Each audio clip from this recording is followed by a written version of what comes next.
Hello friends, मेरा नाम है ईशान भाटिया और आज की इस वीडियो में मैं बात करने जा रहा हूँ आपके साथ फाइनेंशियल एसेट टॉपिक के बारे में। लास्ट क्लास में हमने फाइनेंशियल लायबिलिटी कंप्लीट किया था। आई होप आपको वो अच्छे से समझ आ गया होगा। तो आज की इस वीडियो में हम बात करेंगे फाइनेंशियल एसेट के बारे में। जो बच्चे इस वीडियो को पहली बार देख रहे हैं, मेरी उनसे रिक्वेस्ट है कि आप इसके पहले 9 पार्ट्स देख के आइए, उसके बाद आप ये देखेंगे तो आपको ज़्यादा फायदा मिलेगा। और साथ ही साथ जो भी इस वीडियो में मैं ये नोट्स यूज़ करूँगा उसका लिंक मैं नीचे डिस्क्रिप्शन में प्रोवाइड कर दूँगा, आप वहाँ से ईजिली डाउनलोड कर सकते हैं। बिना एक सेकंड वेस्ट करें हम स्टार्ट करते हैं आज की इस वीडियो को।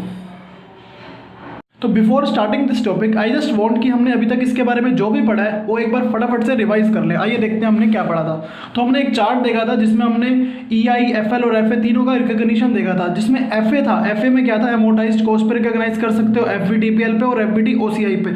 एमोटाइज्ड कॉस्ट और FVTPL तो इसमें भी था FL में, तो सेम टू सेम इसमें आ गया। तो जब भी एमोटाइज्ड कॉस्ट की बात आती है तो आप देखते हो मोर देन है या अप टू 12 मंथ है। मोर देन है तो प्रेजेंट वैल्यू, अप टू है तो कॉस्ट बेसिस। ऐसा ही सेम इसमें भी है FA हो तो इसको आप कहते हो एमोटाइज्ड कॉस्ट मेथड, ACM शॉर्ट में। और दूसरा आता है डेरिवेटिव। डेरिवेटिव इसमें भी था। डेरिवेटिव हो तो आपको ऑलवेज P&L पे लगाते हो, मतलब FVTPL पे लगाते हो।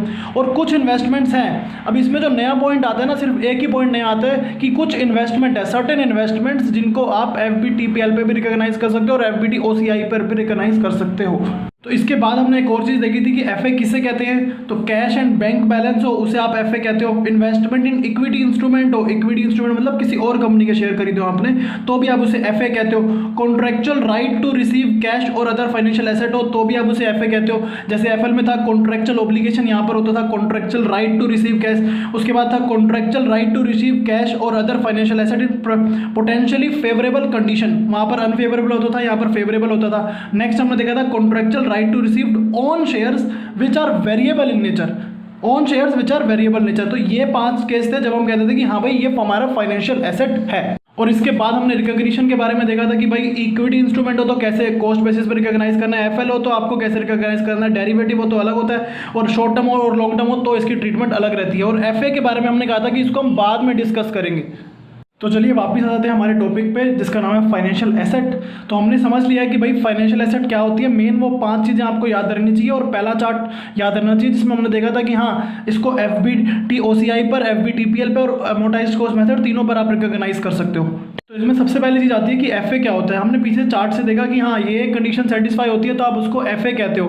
बट फिर भी एग्जांपल क्या होते हैं FA के, जैसे कि कैश हो गया, बैंक हो गया, इन्वेस्टमेंट इन इक्विटी हो गया, किसी के इक्विटी शेयर खरीदे हो आपने, डेरिवेटिव हो गया, रिसीवेबल्स या इन्वेस्टमेंट इन कन्वर्टिबल डिबेंचर्स, बाकी डेटर्स, लोन, FD, ये सारे आपके रिसीवेबल्स में ही आ जाते हैं। तो ये एग्जाम्पल है आपके कि ये चीज़ जो है वो FA होती है।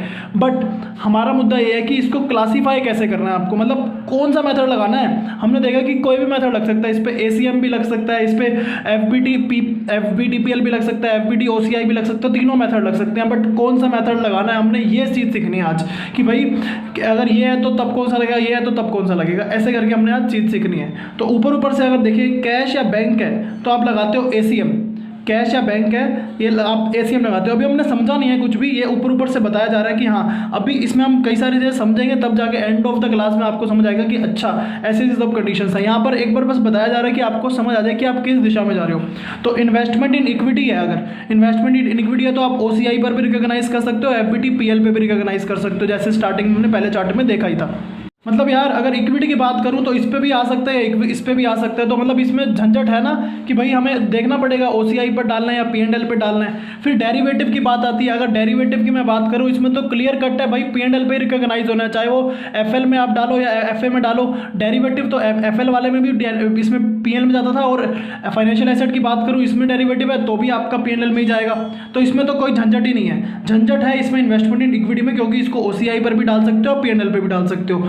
रिसीवेबल्स है, इन्वेस्टमेंट इन कन्वर्टिबल डिबेंचर्स है, इसमें बहुत ज़्यादा झंझट है क्योंकि इसको तीनों में से कोई भी मेथड पे दिखा सकते हो। फिर आप इसके बाद हम सीखेंगे इसकी अकाउंटिंग ट्रीटमेंट कि भाई शॉर्ट टर्म है तो क्या करेंगे, लॉन्ग टर्म है तो क्या करेंगे, शॉर्ट टर्म है तो क्या करेंगे, लॉन्ग टर्म है तो क्या करेंगे, शॉर्ट टर्म, लॉन्ग टर्म। तो ये तो आज वाली क्लास में आएगा नहीं, बट हाँ कौन से मेथड पर रिकॉग्नाइज करना है वो हम आज सीख लेंगे। तो एक बात समझ आती है कि हमारे 3 मेथड है इसको करने के, amortised cost method, fair value through OCI and fair value through P&L। तो ये 3 मेथड हमने ऑलरेडी देख चुके हैं हम पहले ही चार्ट में।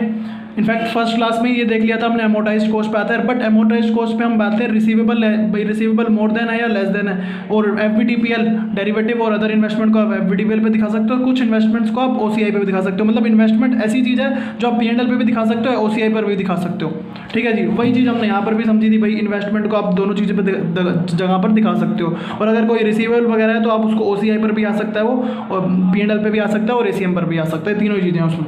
तो सबसे इंपॉर्टेंट चीज़ आती है, अगर आपको ये जानना है कि एसीएम पर रिकॉग्नाइज करना है, एफबीटी ओसीआई पर रिकॉग्नाइज करना है या एफबीटी पीएल पर रिकॉग्नाइज करना है, तो सबसे ज़्यादा इंपॉर्टेंट जो है वो आपको ये चार्ट हेल्प कर सकता है। बट ये चार्ट भी तभी समझ आएगा जब ये नीचे के पॉइंट्स जब समझ आ जाएंगे। तो एक बार फिर भी एक बार चार्ट देख लेते हैं। तो कैश एंड बैंक को तो एसीएम पर ही डालते हैं, हम देख ही लिया था, इसमें कोई दिक्कत नहीं है। और डेरिवेटिव को पीएल में डालते हैं, इसमें कोई दिक्कत नहीं है यहाँ तक। इसको हम बाद में पढ़ेंगे। इन्वेस्टमेंट इन इक्विटी शेयर्स को दो जगह पर आते हैं, ये बाद में देखेंगे। सबसे आज जो हम पढ़ने जा रहे हैं वो एक ही चीज़ है, रिसीवेबल। जो सबसे ज़्यादा झंझट वाला काम था ना हमारा, रिसीवेबल कह लो, investment in convertible debentures, bonds etcetera, कुछ भी कह सकते हो, ये तीनों पर रिकॉग्नाइज हो सकता है। तो आज सिर्फ इसी के बारे में हम पढ़ने वाले हैं। तो क्या होता है, एसीएम कब है, एफबीटी ओसीआई कब है, एफबीटी पीएल कब है। तो अगर condition, if condition A1 and B of 0.23 are satisfied, 0.23 ये रहा, if condition A2 and B of 0.23 are satisfied and other cases, मतलब A3 and B सेटिस्फाई हो जाए, तो ऑब्वियसली अभी नहीं समझ आया होगा। तो अब हम स्टार्ट करते हैं, जो कंडीशंस हैं हमारी बहुत इंपॉर्टेंट है ये, चलिए स्टार्ट करते हैं।